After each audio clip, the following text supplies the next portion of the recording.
Alors bonjour à tous et à toutes, Anthony ici. Eh bien écoutez, dans un premier temps, je suis très heureux de vous retrouver dans cette nouvelle vidéo et je suis content de vous revoir sur la chaîne YouTube. Donc aujourd'hui, nous allons voir ensemble comment avoir plus d'impact sur son auditoire. En effet, ça vous est peut-être arrivé, j'ai mes petites notes ici, de finir une intervention en public et d'avoir l'impression finalement qu'il vous a peut-être manqué quelque chose, que le public ne vous a pas pleinement écouté du début à la fin. Vous savez, cette espèce de petite sensation d'inachevé.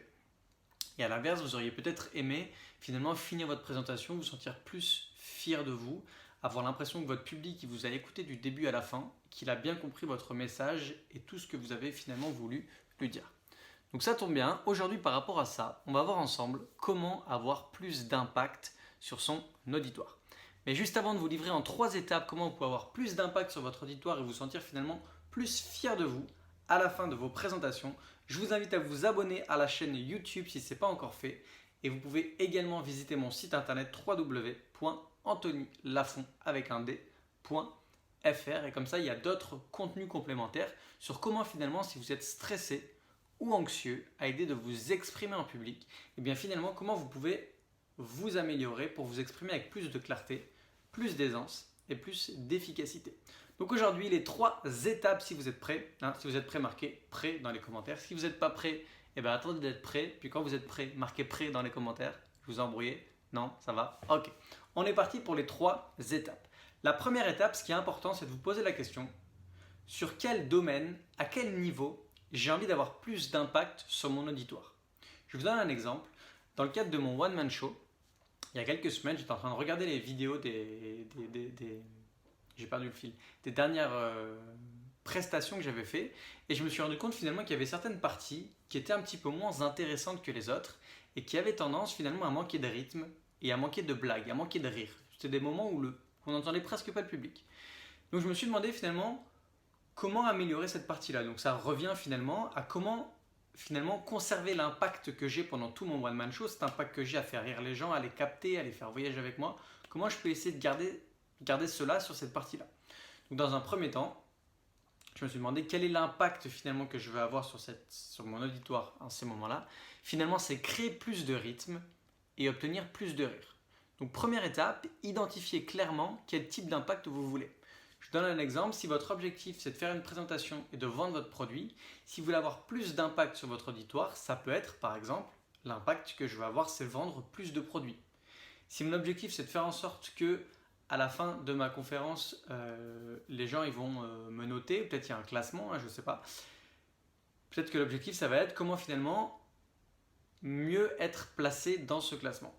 Ok? Ça c'est la première étape. La deuxième étape, c'est de se demander, par rapport à l'impact que je vais avoir sur ces gens, en fonction de ce que j'ai choisi, quelles sont les variables que je peux changer.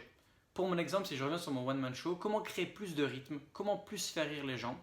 Eh bien, première étape, finalement raccourcir mes textes, être beaucoup plus impactant, avoir un style stand-up, vraiment que voilà, il y ait du rythme qui se crée. Et la deuxième étape, c'est créer plus de blagues. Donc c'est ce que j'ai fait, j'ai repris mon texte et là, c'est tout un travail d'itération. Donc j'ai pris le texte, j'ai barré, j'ai reformulé pour essayer de faire en sorte que j'ai plus de rythme et plus de blagues.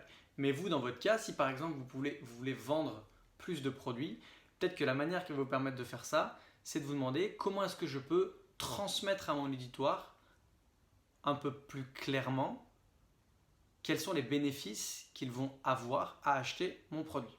Ça, je ne connais pas votre domaine, donc c'est à vous de déterminer quelles variables vous pouvez ajuster pour améliorer cet impact. Et ensuite, la troisième chose qui est la plus importante, et je pense que c'est important de comprendre, c'est que peu importe ce que vous faites pour améliorer votre prise de parole en public, il y a une chose que vous ne changerez pas, c'est l'auditoire. Et ça, on le vit beaucoup en one-man show ou en tout ce qui est humoristique de manière générale. On ressort des fois des scènes ouvertes et on se dit, tiens, aujourd'hui le public il est mou, aujourd'hui le public il est pas mou.